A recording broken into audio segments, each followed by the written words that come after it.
मत्स्य अवतार। बहुत समय पहले घने वन में एक साधु अपनी कुटिया में रहा करता था और वह प्रतिदिन एक नदी में जाके आरोग्य किया करता था। फिर एक दिन उसके हाथ में एक नन्ही मछली आ जाती है। अरे ये क्या मछली? कृपया मुझे इस नदी में ना छोड़े, क्योंकि मेरे छोटे होने की वजह से मुझे बड़ी मछलियों का शिकार होने का डर है।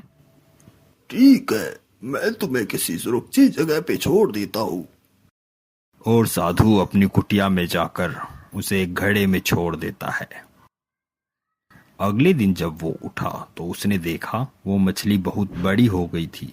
साधु जी, मेरे लिए ये घड़ा बहुत छोटा पड़ रहा है। कृपया करके मुझे किसी और बड़ी जगह छोड़ दीजिए। ये सुनकर साधु उसे ले जाके एक तालाब में छोड़ देता है। देखते ही देखते मछली बड़ी हो जाती है। हे साधु, मेरे लिए यह जगह भी बहुत छोटी पड़ रही है। कृपया मुझे किसी और बड़ी जगह छोड़ दीजिए। अंत में साधु उस मछली को ले जाकर समुद्र में छोड़ देता है। आपने मुझे नदी से भी खतरनाक इस समुद्र में छोड़ दिया। यहाँ तो और भी बड़े जीव हैं जो कि मुझे खा जाएंगे। कृपया करके मुझे कहीं और छोड़ दीजिए। तुम इतनी जल्दी इतनी बड़ी हो गई? सच बताओ कि तुम कौन हो? तभी मछली में से विष्णु जी प्रकट होते हैं।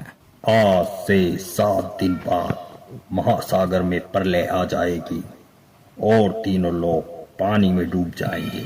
मैं तुम्हारे लिए एक नाव भेजूंगा। तुम कुछ जीव जंतु, बीजों व सप्तऋषि के साथ उस नाव में बैठ जाना। मैं तूफानी लहरों से बचने में तुम्हारी मदद करूंगा। जी प्रभु। 7 दिन बाद काले घने बादल इकट्ठा हुए और मूसलाधार बारिश शुरू हो गई और साधु सप्तऋषियों और सभी जीव जंतुओं को लेकर नाव में सवार हो जाता है। महासागर के तूफान में नाव डगमगाने लगती है। तभी एक विशाल मछली जिसके सिर पे सींग था उनकी तरफ आती है और कहती है, डरो नहीं, तुम मेरे सींग से अपनी नाव को बांध दो।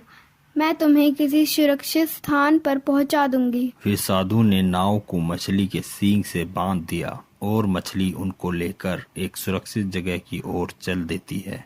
अंततः कुछ समय बाद मछली उन्हें सुरक्षित स्थान पर छोड़ देती है। इस तरह भगवान विष्णु ने उनकी रक्षा की ताकि वो सर्वोच्च ज्ञान अगले लोक में ले जा सके।